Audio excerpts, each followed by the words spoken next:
अभी आप स्क्रीन देख पाएंगे। ठीक है, स्क्रीन आप देखिए यहाँ पे। आज का हमारा जो टॉपिक है स्टूडेंट्स, ये वाला टॉपिक है। ठीक है, इकोनॉमिक पिछली क्लास में हमने किया था बट ढंग से वो हो नहीं पाया था, वॉइस की प्रॉब्लम थी, तो आज इसको करने जा रहे हैं हम। Economic environment in India.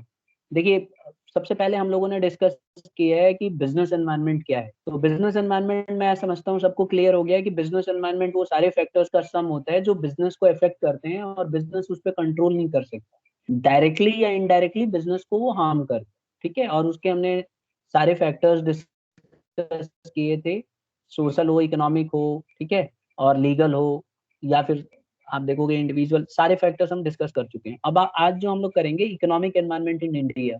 देखिए, प्रॉब्लम क्या है कि पहले ना हमारी कंट्री के अंदर आप देखेंगे कि हम लोग सोशलिस्ट इकोनॉमी को फॉलो करते थे। यहाँ पे देखिए, टिल 1991, 1991 से पहले इंडिया जो है फॉलो करता था economic policies with a socialist bias. Socialist bias इसमें होता क्या था बेसिकली कि गवर्नमेंट जो है बहुत सारा पैसा जो है अपने खुद के इंडस्ट्री लगाती है, और उसमें ना प्राइवेट सेक्टर को इतना रोल नहीं दिया जाता है। ठीक है, और इसमें पब्लिक सेक्टर को ज्यादा इंपॉर्टेंस दी जाती है। देखो नीचे लिखा हुआ है मैंने कि the policy was based on the primacy of public sector, यानी कि इसमें जो मेन रोल दिया गया था ये पब्लिक सेक्टर को दिया गया था rather देन प्राइवेट सेक्टर। और इसका जो कंट्रोल था, and control and regulations on private sector, और ना गवर्नमेंट का कंट्रोल रहता था प्राइवेट सेक्टर्स के ऊपर। यानी गवर्नमेंट अपने हिसाब से पॉलिसी बनाती थी और वो डिसाइड करती थी कि कौन सा प्राइवेट सेक्टर कैसे काम करेगा। ठीक है, अब बाद में हुआ क्या कि गवर्नमेंट, जो हमारी इंडियन गवर्नमेंट है, इसको काफी प्रॉब्लम होने लगी। हमारे पास फसल तो थी लेकिन हमारे पास पैसा नहीं था, है ना, और उसमें बहुत सारी प्रॉब्लम्स आने लग गई। बहुत सारे रीजंस थे। अभी हमें पैसे की जरूरत जब पड़ी 1991 में, तो 90s के अराउंड, तो पैसा देने से मना कर दिया वर्ल्ड बैंक ने। ठीक है, और आईएमएफ ने। उन्होंने बोला कि आप अपनी पहले पॉलिसी चेंज करो तभी हम आपको पैसा देंगे। तो इंडिया फंस गया पूरी तरह से। इंडिया को रियलाइज भी होने लगा कि ये वाली पॉलिसी अच्छा काम करने वाली नहीं है, और उसको ये रियलाइज हो गया कि अगर हम कैपिटल इकोनॉमिस्ट, अगर मतलब कैपिटलिस्ट इकोनॉमी को चलाते रहे तो प्रॉब्लम होने वाली है। जैसे अभी आप देखेंगे रशिया रशिया के अंदर कैपिटलिस्ट इकोनॉमी चलती थी उसी तरह से। यानी सब सरकार अपने कंट्रोल में रखती है। और ये पॉलिसी को इंडिया ने फिर बदलने का डिसीजन लिया। तो 1991 में आप देखेंगे इंडिया ने इकोनॉमिक पॉलिसी चेंज करी अपनी। ठीक है, और यहाँ से एकदम टोटली एकदम अपने आप को चेंज करना शुरू कर दिया वहां। तो from 1991 onwards the government started implementing sweeping economic reform. ठीक है, अब इसमें क्या हुआ कि as a part of economic reforms government of India ने न्यू इंडस्ट्रियल पॉलिसी लेके आई। अब उसने कहा कि नहीं, वो पिछले वाले जो पॉलिसीज थी उनको टाटा बाय बाय करो, वो ज्यादा सक्सेसफुल नहीं थी। एक तो हमें लोन नहीं मिल रहा था, और दूसरे देशों के साथ हम कट ऑफ हो गए थे। तो इंडिया को रियलाइज हो गया कि ये सब गड़बड़ होने वाला है। तो इसीलिए इंडिया ने क्या किया, न्यू इंडस्ट्रियल पॉलिसी लेके आए 1991 में। तो याद रखिएगा, न्यू इंडस्ट्रियल पॉलिसी 1991 में आई थी। अब न्यू इंडस्ट्रियल पॉलिसी 1991 के फीचर्स क्या थे, इसकी क्या खूबियां क्या थी, मतलब इसमें क्या क्या बदलाव करने पड़े। देखिए, सबसे पहले तो इसने जो स्टेप्स लिए अगर आप देखोगे तो इसने स्टेप 6 इसकी खूबियां थी। सबसे पहली इसके फीचर्स थे, reduce the number of industry to 6 which required compulsory licensing. अभी एक्चुअली क्या था, पहले ना कंपलसरी लाइसेंसिंग कर रखा था, यानी कि अगर कोई इंडस्ट्री ओपन होगी तो उसको लाइसेंस लेना पड़ेगा, भारत गवर्नमेंट ऑफ इंडिया से लाइसेंस लेना पड़ता था। और government of India generally licence देती नहीं थी, तो उसके लिए उसको पहले ना लाइसेंस प्राप्त करना पड़ता था। तो इसने क्या किया, इसको रिड्यूस कर दिया। इसने बोला नहीं, हर एक कंपनी को लाइसेंस लेने की जरूरत नहीं है। और उसने क्या किया, उसने कंपलसरी कर दिया कि चलो ठीक है, हम कम से कम 6 इंडस्ट्रीज लाइसेंसिंग होगा। बाद में उसने 3 कर दिया था। ठीक है, तो अभी फिलहाल आप ये समझ लीजिए कि उसने इंडस्ट्री को लाइसेंसिंग जो थी उसको कम कर दिया गया, रिड्यूस कर दिया गया। अब हर एक कंपनी को लाइसेंस लेने की जरूरत नहीं थी। दूसरा काम क्या किया, D reservation.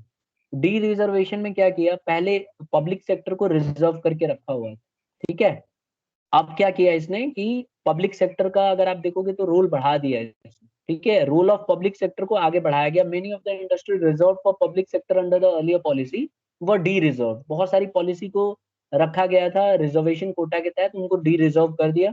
The role of public sector was limited only to 4 industries of strategic importance. अगर आप देखोगे स्ट्रैटेजिक जो अगर अगर आप देखो तो 4 रिजर्व कर दिया उसने इंडस्ट्री को, बाकी सबसे हटा दिया रिजर्वेशन। अब ये 4 क्या क्या है अगर आप देखो, जैसे अगर आप सिंपल भाषा में समझो तो एक तो हमारा पोस्टल सर्विसेज है, आप देखिए क्या, इसी तरह से एटॉमिक जो सेक्टर्स हैं और ये हथियार बनाने की जो इंडस्ट्रीज हैं, इनको रिजर्व करके रखा हुआ है आज भी गवर्नमेंट ने।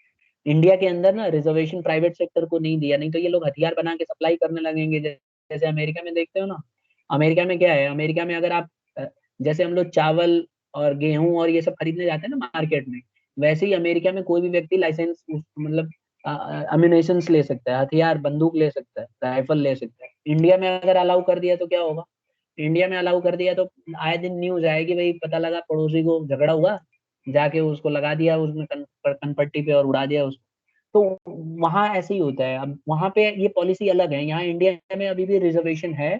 और कुछ सेक्टर्स में मेरा समझना यह है कि कुछ सेक्टर्स में होना भी चाहिए। जैसे आप देखोगे जो एमिनेशन डिपार्टमेंट है इसमें गवर्नमेंट का कंट्रोल है, तो उसकी वजह से आप देखेंगे मार्केट में कोई जाके बंदूक नहीं खरीद सकता है, उसको फिर लाइसेंस की जरूरत पड़ेगी। और रिजर्वेशन कर रखा है कि कौन अम्यूनेशन बनाएगा। अब अमेरिका में क्या होता है, बच्चों के पास भी आप देखोगे पिस्टल मिल जाती है। अभी आपने देखा होगा पिछले साल न्यूज में रहा कि क्लास में स्टूडेंट ने पिस्टल लेके गया था, कोई बात विवाद हुआ, टीचर के ऊपर तान दी उसने और उसको फायर कर दिया। तो वहां के प्रेसिडेंट का क्या स्टेटमेंट आया था, ट्रम्प का। ट्रम्प ने बोला कि भाई टीचर ने क्यों नहीं रखा हुआ, ये तो गलत बात है, भाई टीचर को भी रखना चाहिए। अब वो रखते था पहले फायर कर देता वो बच्चे से पहले। तो वहां का कल्चर ऐसा है, वहां पे इस तरह से चलता है। लेकिन इंडिया में ऐसा नहीं हो सकता है, इंडिया में हम एक्सपेक्ट भी नहीं कर सकते। और किसी के पास बंदूक मिल भी गई ना, तो उसके ऊपर भाई एफआईआर हो जाएगा और उसको जेल में डाल देंगे, अगर उसके पास अपना खुद का लाइसेंस नहीं होगा। इसीलिए इंडिया में बंदूक वही रख सकता है जिसके पास लाइसेंस है, अदरवाइज नहीं रख सकता। और अगर ऐसा कर दिया तो तबाही मचनी तय है इंडिया में। ठीक है, यहाँ तक क्लियर है सबको क्लास? Yes sir. तो 2 चीजें हमने पढ़ ली बेटा। इंडस्ट्रियल पॉलिसी में पहला काम तो ये किया कि जो लाइसेंसिंग थी ना, पहले लाइसेंसिंग बड़ा सख्त हुआ करती थी, तो इन्होंने क्या करा, उसको कम कर दिया। मतलब हर एक कंपनी को लाइसेंसिंग के लिए जरूरत नहीं थी, और आज की डेट में भी आप देखोगे हर एक कंपनी को लाइसेंसिंग लेने की जरूरत नहीं है। दूसरा, इसने क्या किया, रिजर्वेशन को खत्म कर दिया। मतलब ऑलमोस्ट पब्लिक सेक्टर पहले रिजर्व कर रखे थे, उसने उसको कम कर दिया, डी रिजर्वेशन करा दिया। तीसरा किया डिसइन्वेस्टमेंट प्रोसेस। अब होता क्या था कि कई सारी सरकारी कंपनियां होती थी, पब्लिक सेक्टर होते थे, तो वो लॉस में चलते थे। तो गवर्नमेंट ने क्या किया, डिसइन्वेस्टमेंट वाली पॉलिसी लेके आए। अब डिसइन्वेस्टमेंट में क्या होता है, इसका मतलब होता है कि it refers to action of public sector undertakings. इसमें क्या किया जाता है, लिक्विडेशन किया जाता है, यानी कि सेलिंग कर दी जाती है या लिक्विडेशन कर दिया जाता है एसेट्स का या सब्सिडियरीज का। अब कई बार क्या होता है, पब्लिक सेक्टर कंपनी काम कर रही है, मान लो लॉस में चल रहा है, तो गवर्नमेंट के कंट्रोल में है, सारा पैसा गवर्नमेंट का लगा हुआ होता है। तो गवर्नमेंट देख लेती है कि भाई कौन कौन सी कंपनियां अच्छा काम नहीं कर रही हैं पब्लिक सेक्टर, और उनका कौन सा सेक्टर अच्छा काम नहीं कर रहा है, उस सेक्टर को डिसइन्वेस्ट कर दिया जाता है, मतलब उसको लिक्विडेट करके बेच देते हैं। और जो भी पैसा प्राप्त होता है गवर्नमेंट ले लेती है और प्राइवेट सेक्टर उसको खरीद लेता है। तो आज की डेट में आप देखोगे नरेंद्र मोदी जी ने बहुत डिस इन्वेस्टमेंट और बढ़ाए जा रहे हैं, यानी कई पब्लिक सेक्टर कंपनियां जो हैं उनको डिसइन्वेस्ट किया जा रहा है। अगर वो प्रॉफिटेबल नहीं है तो क्या करते हैं, उनके कई सारे जो जो सेक्टर्स हैं ना, जो अलग अलग डिपार्टमेंट्स हैं जो अनप्रॉफिटेबल हैं, उनको बेच देते हैं और बेच के प्राइवेट सेक्टर को दे देते हैं, भाई तुम लोग इसको कंटिन्यू करना है तो कर लो, और सरकार के पास पैसा आ जाता है। अभी पहले क्या, मतलब आप देखोगे सोशलिस्ट इकोनॉमी में इसका उल्टा होता है, गवर्नमेंट चलाती है और उसको किसी भी हालत से चलाती है, लेकिन आज की डेट में ये पॉसिबल नहीं है। तो ये एक अच्छा स्टेप है। उस समय क्या हुआ, 1991 में डिसइन्वेस्टमेंट किया गया और बहुत सारे पब्लिक सेक्टर को डिसइन्वेस्ट कर दिया, यानी कि उसको बेच दिया, लिक्विडेट कर दिया और पैसे ले लिए उससे। ठीक है, तो ये 3 हमने पढ़ लिए। चौथा है liberalise foreign capital policy. 100% foreign direct investment कर दिया मैनी सेगमेंट्स। अब इसमें क्या होता है कि इसमें अलाउ कर दिया कि ठीक है, बाहर की कंपनियां भारत में आके पैसे लगा सकती है। तो आप देखेंगे भारत की बाहर की जो कंपनियां हैं बहुत सारी, वो इंडिया की कंपनियों में अपना इन्वेस्टमेंट कर सकती हैं। पहले ऐसा अलाउड नहीं था, पहले लिबरलाइज फॉरेन कैपिटल पॉलिसी नहीं थी, पहले बाहर की कंपनियों को इंडिया की कंपनियों में अलाउड ही नहीं था, और अगर था भी तो पहले उनको परमिशन लेनी पड़ती थी गवर्नमेंट से। आज की डेट में क्या है कि अगर इंडिया में कोई कंपनी है तो बाहर की कंपनी उसमें पैसा अपना लगा सकती है, जिसको हम बोलते हैं फॉरेन डायरेक्ट इन्वेस्टमेंट, और ये बहुत अच्छा माना जाता है। जो कंट्री अच्छा प्रॉस्पर करती है उसके अंदर फॉरेन डायरेक्ट इन्वेस्टमेंट आते हैं, यानी कि विदेश की जो कंपनियां हैं उनको लगता है कि ये देश अच्छा कर सकता है। जैसे इंडिया के बारे में अच्छा एक पॉजिटिव सेंटीमेंट ये है इस समय कि लोगों को लगता है कि आने वाले समय में इंडिया एक बहुत मजबूत देश बनेगा। और आप देख लो यहाँ पे हमारे यहाँ 130 करोड़ से भी ज्यादा ऑलमोस्ट 136 करोड़ पीपल हैं, ठीक है, लोग हैं यहाँ पे। तो इसीलिए विदेशों में पता है कंपनियों को कि यहाँ पे पैसा अगर हम लगाते हैं तो पैसा लोग बहुत हैं और बहुत ज्यादा यूथ है, तो इस बहुत प्रॉस्पर करेगी ये कंट्री। तो इसीलिए वो बाहर की कंपनियां अपना पैसा भारत में लगाते हैं। और भारत में पैसा लगाने से फायदा क्या होता है कि हमारा जो है इंटरनेशनल करेंसी आ जाती है इंडिया के अंदर।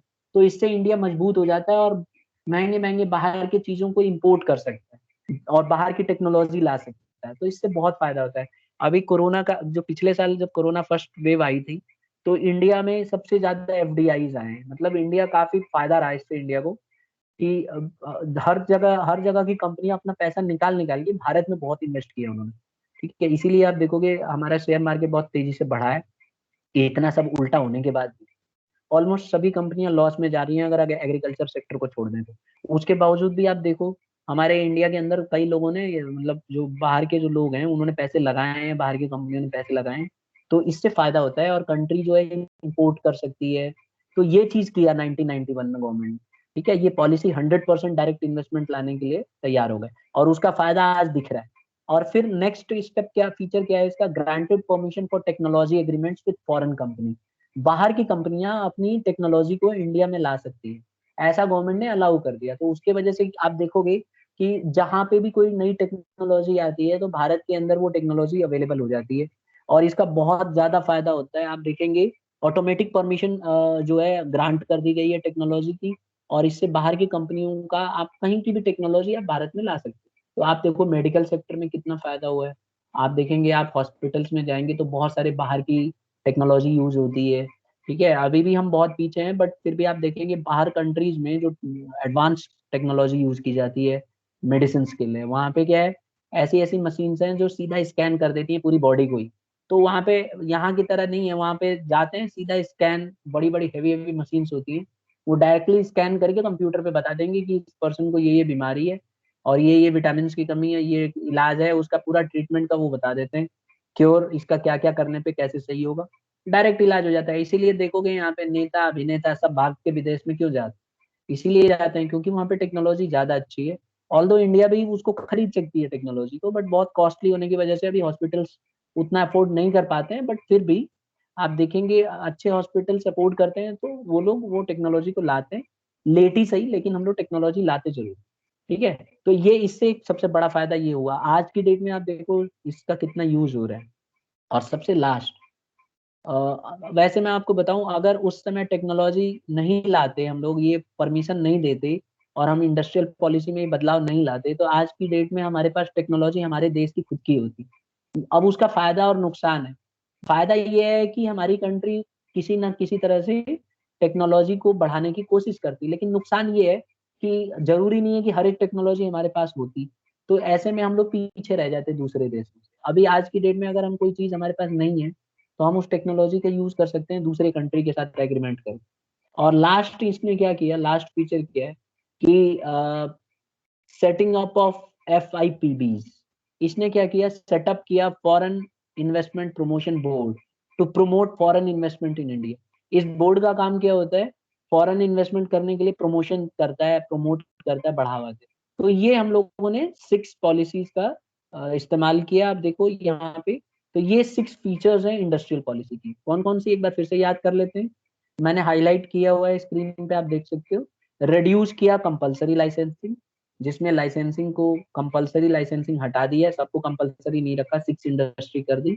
दूसरा इसने डी रिजर्वेशन कर दिया। ठीक है, पहले रिजर्वेशन पहले थे स्पेसिफिक, तो इसने बाद में डी रिजर्वेशन कर दिया और सिर्फ 4 इंडस्ट्री को रखा। आज की डेट में आप देखोगे 4 इंडस्ट्री को रिजर्व किया गया। फिर इसने क्या किया, डिसइन्वेस्टमेंट वाली पॉलिसी लाई, जिसमें पब्लिक सेक्टर को डिसइन्वेस्ट कर दिया, यहाँ से पैसे निकाल के जो काम अच्छा नहीं कर रही थी उसको गवर्नमेंट ने उसको बेच के और उससे पैसे ले लिए और दूसरे कामों में लगाना शुरू करा। चौथा हमने पढ़ा लिबरलाइज फॉरेन कैपिटल पॉलिसी। इसमें क्या किया, 100% डायरेक्ट फॉरेन इन्वेस्टमेंट को ऐड कर दिया कि बाहर का आदमी हमारे इंडिया की कंपनियों में पैसे लगा सकता है, इंडिया में आके लगा सकता है अपने पैसे। इसका फायदा भी हुआ इंडिया को। फिर इसने परमिशन दे दिया टेक्नोलॉजी एग्रीमेंट। इसमें टेक्नोलॉजी को एग्रीमेंट दे दिया कि ठीक है आप नई टेक्नोलॉजी इंडिया के अंदर आप ला सकते। और last, foreign investment promotion board बनाया गया, जिसमें फॉरेन कंपनियों को इन्वेस्ट करने के लिए, प्रमोट करने के लिए काम किया जाता है। ये लोग एक तरह से उनको प्रमोट करते हैं कि आइए हमारे यहाँ पैसा लगाइए, और ये बहुत सही चीज थी। ठीक है, तो ये तो हमने पढ़ लिया। अब हम पढ़ेंगे major programmes of industrial policy 1991। अब इसमें आप देखोगे, ये इकोनॉमिक्स में भी आप बहुत डिटेल में पढ़ चुके हैं इनफैक्ट। मेजर प्रोग्राम्स क्या थे इंडस्ट्रियल पॉलिसी के, अगर आप देखेंगे इसको एलपीजी कहा जाता है, लिबरलाइजेशन, प्राइवेटाइजेशन एंड ग्लोबलाइजेशन। ठीक है, तो ये तीन चीजों से हम जानते हैं इसको, और आपने इकोनॉमिक्स में भी पढ़ा हुआ है। सबसे पहले हम स्टार्ट करते हैं लिबरलाइजेशन की, एलपीजी। तो लिबरलाइजेशन यहाँ पे क्या है, लिबरलाइजेशन में क्या होता था कि इसमें ना रेस्ट्रिक्शंस को लिबरल कर दिया जाता है, मतलब ढील दे दी जाती है। क्या होता है ना, हर एक कंट्री अपना कोई रेस्ट्रिक्शन लगा के रखती है। तो इस लिबरलाइजेशन वाली पॉलिसी थी, इसके अंदर सिंपल ये करा गया कि अननेसेसरी कंट्रोल जो था ना बिजनेस के ऊपर, उसको हटा दिया गया। तो सिंपल लिख सकते हो कि liberalisation means removing of unnecessary controls and restrictions on businesses. तो इसमें रेस्ट्रिक्शंस उसको हटा दिए, और the old policy of licences, permits, quotas, controls discourage किया गया। पहले क्या होता था, लाइसेंस दिया जाता था, परमिट्स दिए जाते थे, कोटा रखते थे, गवर्नमेंट के अपने खुद के कोटा हुआ करते थे। ठीक है, इन सबको क्या किया, डिस्करेज किया। देखो ये वाली लाइन रेड कलर में जो लिखा हुआ है, इनको सबको डिस्करेज कर दिया गया कि भाई नहीं, प्राइवेट एंटरप्राइज मतलब इनको ज्यादा अलाउ नहीं किया गया। ठीक है, तो ये इसका फायदा हो गया। अब जैसे इंपोर्ट लाइसेंसिंग, आप इंपोर्ट कर सकते थे, फॉरेन एक्सचेंज ला सकते थे, प्रोग्रेसिव टैक्सेस रख सकते थे, प्राइस पे कंट्रोल करना, ये सबको डिस्करेज किया गया। मतलब पहले नहीं होता था ऐसे, लेकिन लिबरलाइजेशन में किया गया। ठीक है, the economic reforms that were introduced were aimed at liberalising the Indian business and industry from all the unnecessary control and restriction. ठीक है, they signalled the end of licence, permit, quota Raj. Quota Raj हुआ करता था पहले, अब उसको बंद कर दिया गया। Liberalisation of Indian economy has taken place with respect to simplification and procedures for imports and exports. तो इससे बहुत फायदा हुआ है। अब देखो ऐसा, मतलब गवर्नमेंट ने क्या किया लिबरलाइजेशन में, अगर आप देखोगे तो लिबरलाइजेशन से बड़ा फायदा हुआ है गवर्नमेंट को। बहुत सारे इनिशिएटिव्स लिए हैं गवर्नमेंट। ठीक है, अब इससे आप देखोगे, अगर मैं सिंपल वर्ड्स में गिनाऊं तो सबसे पहले तो लाइसेंसिंग को अबॉलिश कर दिया। ठीक है, उसके बाद जो है freedom in deciding of the scale of business activity. पहले क्या होता था, फ्रीडम नहीं था, एक्ट आप कितना बड़ा बिजनेस रखोगे ये सरकार तय करती थी पहले। लेकिन लिबरलाइजेशन आने की वजह से क्या हो गया, आपको फ्रीडम मिल गई, आप कितना भी बड़ा बिजनेस स्टार्ट कर सकते हो। ठीक है, अच्छा गवर्नमेंट गुड्स एंड सर्विसेज पे ना कुछ मतलब कंट्रोल था गवर्नमेंट का पहले, अब ये हटा दिया। तो तीन तो ये हो गए। फिर चौथा ये किया कि प्राइजेस, पहले ना गुड्स और सर्विसेज के ऊपर फिक्स प्राइस हुआ करती थी, उनको भी हटा दिया गवर्नमेंट ने। ठीक है, टैक्स के जो रेट थे, reduction in tax rates and feeling of unnecessary controls over the economy, ये सब हटा दिया। और फॉरेन डायरेक्ट इन्वेस्टमेंट टेक्नोलॉजी, जैसे मैंने बताया, इनके ऊपर रेस्ट्रिक्शंस को हटा दिया। तो ये देखो यहाँ पे लिखा हुआ मैंने कि रेस्ट्रिक्शंस अब नहीं, नो रेस्ट्रिक्शंस। अब the new policy of liberalisation through delicensing and decontrol frees the economy from restriction. सारे रेस्ट्रिक्शंस हटा दिए। Licences and permits have been replaced by broad guidelines. तो इसकी जगह ब्रॉड गाइडलाइंस लाए गए, प्राइवेटाइज। ठीक है, तो ये सारे काम यहाँ पे किए गवर्नमेंट ने। यहाँ तक कोई डाउट है तो बताइए। सिंपल भाषा में समझें तो लिबरलाइजेशन का मतलब है जो आपका कंट्रोल है, अननेसेसरी कंट्रोल जो सरकार का था और रेस्ट्रिक्शंस थी बिजनेस के ऊपर, उनको हटा दिए गए। और इनको हटाने के लिए ना हमारे पास 6 काम किए गवर्नमेंट ने। एक तो लाइसेंसिंग को अबॉलिश कर दिया, ये नोटिस उसमें लिख लेना नोट्स में कि लाइसेंसिंग को अबॉलिश कर दिया। दूसरा, इसने फ्रीडम दे दी कि बिजनेस आप बढ़ा सकते हो। तीसरा, इसने रेस्ट्रिक्शन हटा दिया, गुड्स एंड सर्विसेज के ऊपर पहले रेस्ट्रिक्शन हुआ करती थी। इसके बाद पहले ना प्राइस एंड गुड्स के ऊपर फिक्स थी प्राइस, उसको हटा दिया। चौथा, इसने पांचवा इसने क्या किया, रिडक्शन कर दिया टैक्स रेट्स के अंदर। पहले टैक्स बहुत ज्यादा लेते थे तो उसके ऊपर रिडक्शन कर दिया, अननेसेसरी कंट्रोल हटा दिया। और छठा क्या किया, फॉरेन डायरेक्ट इन्वेस्टमेंट को आसान कर दिया, तो बाहर के लोग आके अपना पैसा यहाँ पे लगा सकते थे। तो ये सारी चीज हमने करी गवर्नमेंट ने। फिर आता है प्राइवेटाइजेशन। तो तीन हमें एलपीजी की बात कर रहे थे, पहला हमने पढ़ लिया लिबरलाइजेशन, दूसरा आता है प्राइवेटाइजेशन। देखो प्राइवेटाइजेशन सिंपल भाषा में समझ लेते हैं कि इसमें क्या होता है, ज्यादा रोल प्राइवेट सेक्टर को दिया जाता है। मतलब देश को विकास करना है तो गवर्नमेंट को समझ में आ गया, गवर्नमेंट ने कहा एक काम करते हैं प्राइवेटाइजेशन करा देते हैं। इसमें क्या है, प्राइवेट सेक्टर को ज्यादा रोल दे दिया कि भाई आप संभालो, आप जैसे अपने देश का विकास कर सकते हो करो, और पब्लिक सेक्टर का रोल कम हो। ठीक है, तो ये रिवर्सल कर दिया, और पूरा का पूरा पहले सोशलिस्ट इकोनॉमी में ऐसा नहीं था, बाद में ये गवर्नमेंट ने चेंज कर दिया, प्राइवेटाइजेशन कर दिया। अब जैसे आप देखो स्कूल्स में भी एग्जांपल ले सकते हो, प्राइवेटाइजेशन के अकॉर्डिंग क्या होता है कि आप देखेंगे गवर्नमेंट स्कूल्स भी हैं और प्राइवेट स्कूल्स भी हैं। तो प्राइवेटाइजेशन में क्या हुआ कि प्राइवेट सेक्टर स्कूल चला सकते हैं, कोई भी व्यक्ति अपना पैसा लगा के अपना खुद का स्कूल बना सकता है, बिल्डिंग बना सकता है, और उसके अंदर वो स्कूल चला सकता है, और बच्चों को ज्वाइन कराएगा, उनसे फीस लेगा और उसके बदले उनको पढ़ाई कराया जाएगा।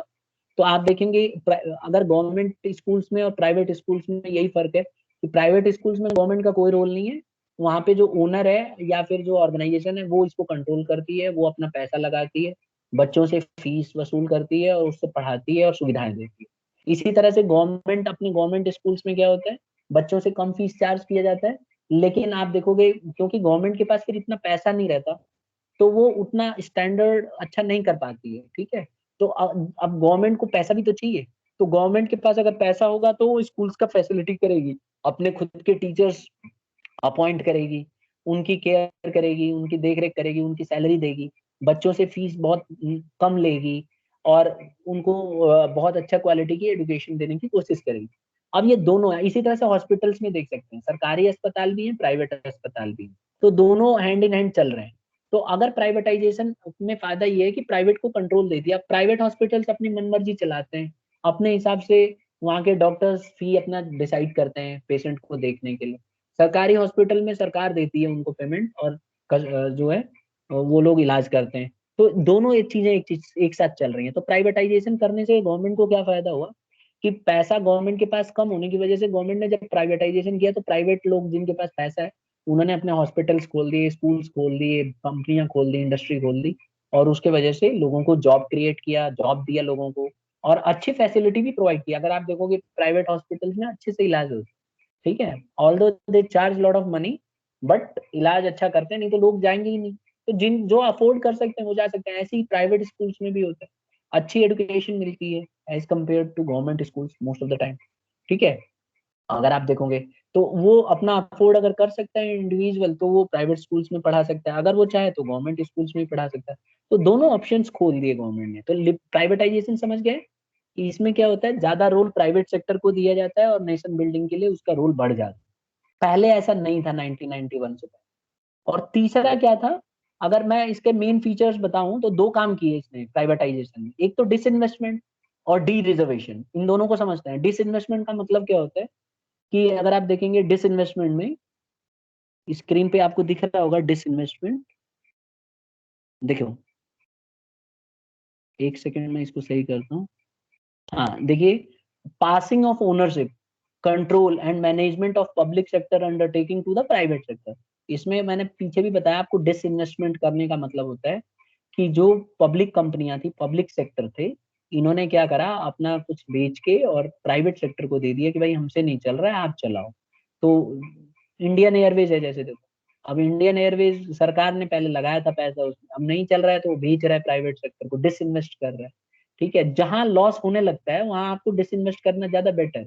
प्राइवेट सेक्टर को दे दो, प्राइवेट सेक्टर अपने आप चलाता रहेगा, उसको जैसे भी चलाना है, वो ज्यादा कैपेबल होगा, वो अपने हिसाब से मैनेज करेगा, उसके पास पैसा होता है तो अपना पैसा लगाएगा। तो डिसइन्वेस्टमेंट वाली पॉलिसी अपनाए। तो प्राइवेटाइजेशन में पहला काम क्या होता है, डिसइन्वेस्टमेंट किया जा सकता है। दूसरा है डी रिजर्वेशन। इसमें क्या होता है कि this allows the private sector to enter into new area. तो प्राइवेट सेक्टर नए एरिया में आ सकता है। The government is withdrawing from many economic activity like running business and is concentrating more on areas like primary and secondary education, provision of basic health care, development of infrastructure. Government को अब समझ में आ गया कि भाई government क्या करती है, अब मेन मेन चीजों पे ध्यान देती है और छोटे मोटे चीजों पे प्राइवेटाइजेशन कर दिया क्या, अननेसेसरी जहां लॉस हो रहा है उसको बेच के और प्राइवेट सेक्टर के हाथ में दे दिया, प्राइवेट सेक्टर उसको चलाएगी। और ये की एरिया पे काम करेंगे, जैसे कि हेल्थ वेल्थ के ऊपर ज्यादा अपना फोकस रहता है, इंफ्रास्ट्रक्चर रोड वगैरह बनाएंगे, तो इस पे ज्यादा ध्यान देती है वो। ठीक है। और तीसरा है एलपीजी। तो एल हमने लिबरलाइजेशन पढ़ दिया, पी हमने प्राइवेटाइजेशन पढ़ लिया। अब आ जाता है जी, यानी कि ग्लोबलाइजेशन। ग्लोबलाइजेशन का मतलब होता है movement of free movement of goods and capital and labour across the globe. Globalisation का मतलब आप सिंपल भाषा में ऐसे समझ सकते हो कि पूरी दुनिया की मार्केट एक मार्केट कर देना, यानी कि आप कहीं से भी कोई भी सामान खरीद सकते हो, बेच सकते हो। ठीक है, इसको हम ग्लोबलाइजेशन बोलते हैं। इसमें क्या होता है कि पूरी दुनिया की मार्केट एक मार्केट कर दी जाती है। ठीक है, this involves reduction of import duties. Import duty के ऊपर रिडक्शन कर दो। इंपोर्ट ड्यूटी क्या सरकार लगाती है, इंपोर्ट ड्यूटी, तो उसको घटा दो। इंपोर्ट ड्यूटी को आप जब घटा दोगे तो उसके ऊपर जो है बाहर की कंपनियां यहाँ आएंगी, उनको सस्ता पड़ेगा। ठीक है, तो बेसिकली हम कह सकते हैं कि globalisation is integrating the various economies of the world leading towards the emergence of a cohesive global economy. ठीक है। अब इंडिया के केस में अगर आप देखो, तो इंडिया में क्या होता है, integration of various economies of the world by opening the Indian economy to foreign investors. Foreign investors के लिए इंडियन इकोनॉमी ने छोड़ दिया, और इंडियन इन्वेस्टर्स को बोला कि ठीक है, आप भी जाके विदेशों में पैसा लगाना चाहते हो तो लगा सकते हो। ठीक है, इनको परमिट कर दिया, फ्री फ्लो कर दिया इंपोर्ट एक्सपोर्ट। अब इंडिया में अगर आप चाहते हो तो इंपोर्ट भी कर सकते हो, किसी भी कंट्री से आप सामान मंगा सकते हो, और किसी भी कंट्री को आप सामान बेच सकते हो। जैसे मान लो छोटे छोटे किसान जो है, वो भी एक्सपोर्ट करते हैं। अगर आप चाहो तो आप अपना, जैसे इंडिया में आप देखोगे चावल जो है, अच्छे ब्रांड के जो चावल है, बासमती राइस है, आप उसको प्रोडक्शन करके और आप उसको सेल कर सकते हो। या किसी अच्छे वैरायटी ऑफ सीड है अगर आपके पास, तो उसका राइस तैयार करके और आप विदेशों में उसको बेच सकते हो, एक्सपोर्ट कर सकते हो। गवर्नमेंट कुछ नहीं करती, बल्कि और आपको प्रमोट करेगी। तो कई लोग बिजनेस इस तरह से, इससे क्या होता है, इकोनॉमी बहुत तेजी से डेवलप होती है। ठीक है स्टूडेंट, तो यही था तीन, अगर आप देखो, पॉलिसीज। और गवर्नमेंट ने जो ग्लोबलाइजेशन किया, इसका भी बहुत फायदा हुआ है आज की डेट में। ठीक है। और ग्लोबलाइजेशन एक एग्जाम्पल है जिसकी वजह से कोरोना फैल रहा है। आप देखो ना, हर एक लोग एक देश के दूसरे देश में जा सकते हैं, जब मन करे आ सकते हैं। तो उसी की वजह से ये प्रॉब्लम आई है, लेकिन लॉन्गर उसमें देखें अगर हम, तो इसका फायदा भी रहा है। पहले सोशलिस्ट इकोनॉमी में ऐसा नहीं। आई होप यहाँ तक सबको समझ में आ गया है। स्टूडेंट्स कुछ यस डाउट है सर। तो कुछ डाउट है तो आप पूछ सकते हो आज की क्लास में, अगर आपको कोई डाउट आ रहा है। हमने ये सारे पढ़ लिए, किसी भी पॉइंट में कहीं भी डाउट है तो आप पूछ सकते हैं। ठीक है, तो अब हम ओवर कर सकते हैं। ठीक है, अच्छा एक चीज और, एक बार मैं इसको बंद करके फिर बता रहा हूँ। जो